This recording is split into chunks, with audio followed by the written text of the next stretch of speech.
السلام عليكم بنات. اليوم جبت لكم واحد الوصفه. المهم هاد الوصفه غريبه.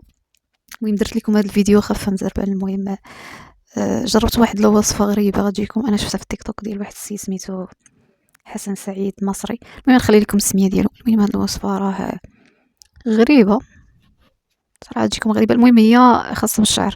المهم كي ما عرفتش واش اللي كاين اللي شاف الفيديو كاين اللي ما شافش. المهم درت واحد البوز. المهم قلت حتى انا نجربها. المهم البنات انا عندي هذا. المهم الوصفه هي كتاخدي فرشيطه الشوكه، كتاخديها كديري طريقه بحال كتمشطي شعرك بها، سواء كان فازك سواء كان مغسول. المهم هو هادشي كيقول في الوصفه، يعني كيقول لك اللي كيعاني من تساقط الشعر الحاد يستعمل هاد الوصفه. راه كيتوقف التساقط ديال الشعر خاصه في فصل الخريف. المهم في فصل الخريف راه يعني اللي ما عندهاش. المهم البنات هو كيقول باللي هي كتستعملوها في اي وقت، يعني فرشة عادي ماشي نحاس، عاديه ديال الحديد، عاديه ديال اللي كنستعملوها في لاكويزين. المهم انا استعملتها دابا يعني تقريبا كملت شهر. المهم كنستعملها مره انا اصلا غير دايرها. المهم مره غير هي ملي كتستعملوها. المهم انا استعملتها سيمانه تقريبا هكاك. من بعد كتلاحظوا باللي التساقط بحال كيتزاد. هو اصلا راه عندكم تساقط، ولكن ملي كتستعملوها بحال كيتزاد التساقط.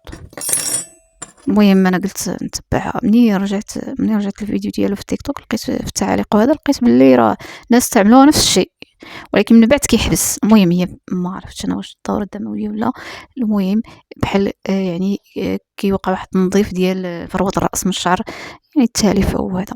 المهم من بعد كتلاحظوا باللي ملي كتمشطوا كل يوم كتلاحظوا كل يوم باللي التساقط راه غادي كينقص حتى كيختفي. يعني كتكون واحد نسبه قليله ديال الشعر في المشطه. يعني الصراحه انا جاتني غريبه، ما عرفتش.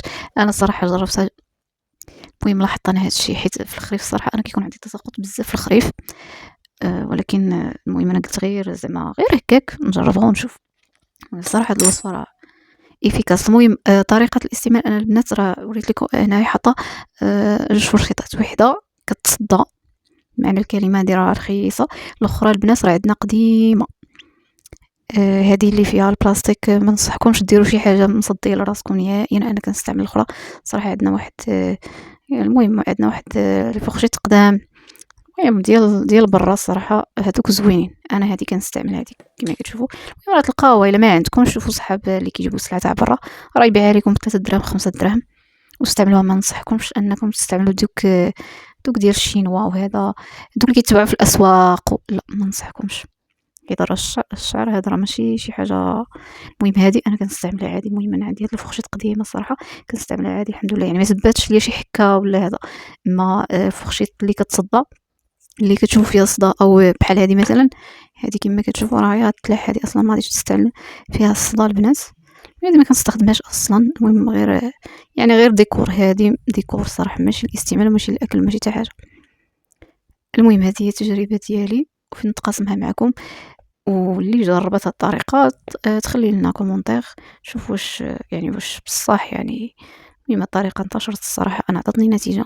ما عرفتش واش كاع البنات جربوها عطاتهم نتيجه. وبالنسبه للتشيب، المهم كاين اللي قال حتى ان اللي كيعاني من الشيب كتبين في لي كومونتير ان البلاصه اللي كتنوض فيها الشيب كتستعملوها من بعد هذيك